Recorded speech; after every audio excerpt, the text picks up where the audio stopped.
Last year, 2 decades after the U.S.-led invasion of Afghanistan, they were finally leaving.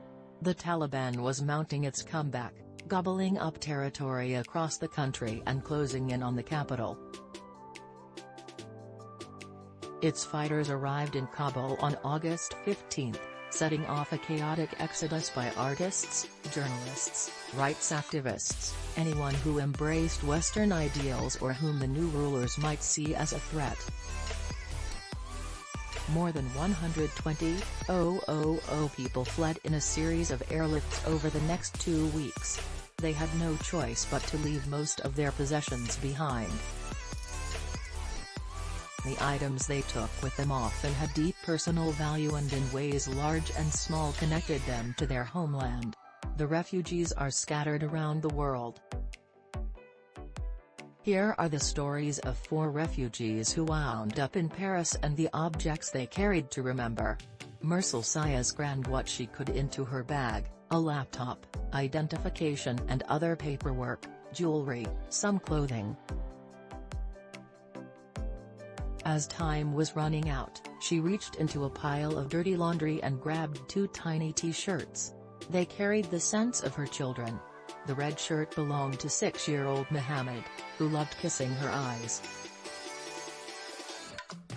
The black shirt was worn by 3-year-old Mehrsa, who had magnificent curly hair.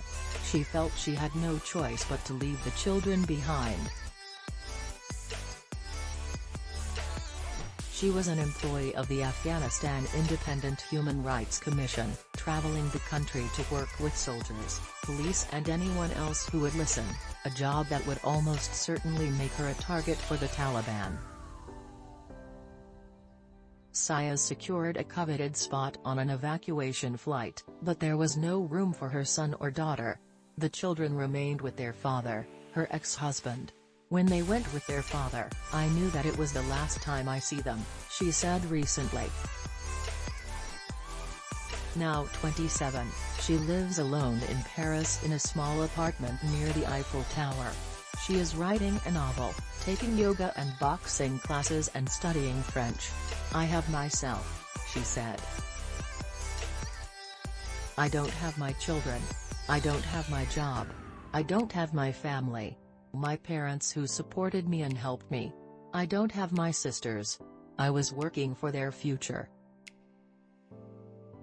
I don't have my brothers. No one.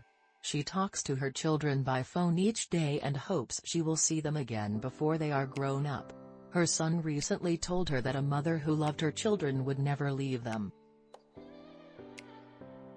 She hopes that someday they will understand.